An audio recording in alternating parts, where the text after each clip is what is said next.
Hello guys, luto tayo ng sinigang na salmon sa miso. Ayan, pakita ko yung mga ingredients. Ito yung kamatis, bawang sibuyas. Ito yung miso, okra, labanush, Salmon head, prito. ayan, salmon head, ayan, mustasa, dahon ng mustasa at sili na green. Ayan, siyempre gagamit natin ng Chef's Classics. Okay. Okay, lagyan mo natin ng mantika. Mag-isa muna tayo guys.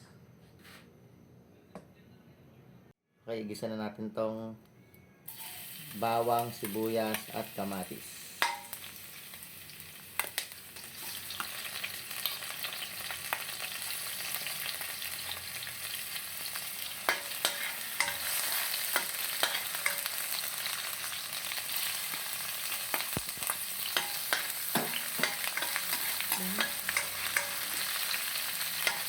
Pagka okay na yung sibuyas natin at ang bawang, lagyan natin ng kamatis.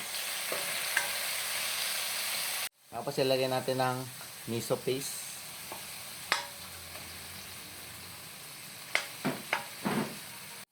Dapat gisa mo na maigi ang miso. Tapos lagyan natin ng tubig. Pagka okay na yung tubig natin, lagyan natin ng patis.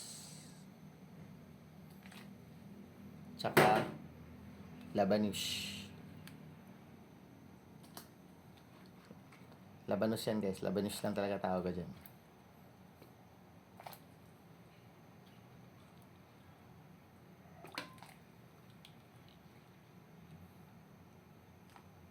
Okay.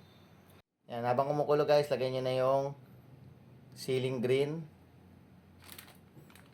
at ang sinigang na mix. Sinigang mix pala. Sinigang na mix.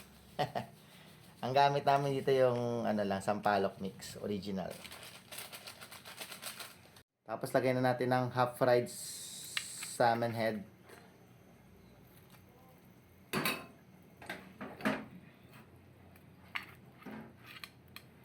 Mabilis na lang maluto yan kasi half cook na.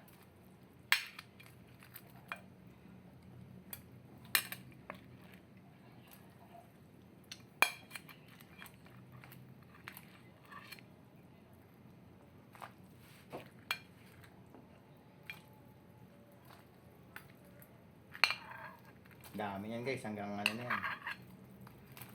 Hanggang dinner na yan. Lunch and dinner.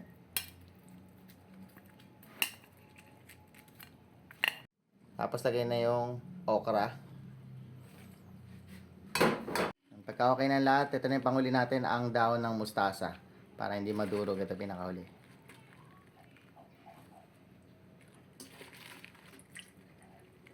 Sarap yan. Cooked by Cooked by Whitey.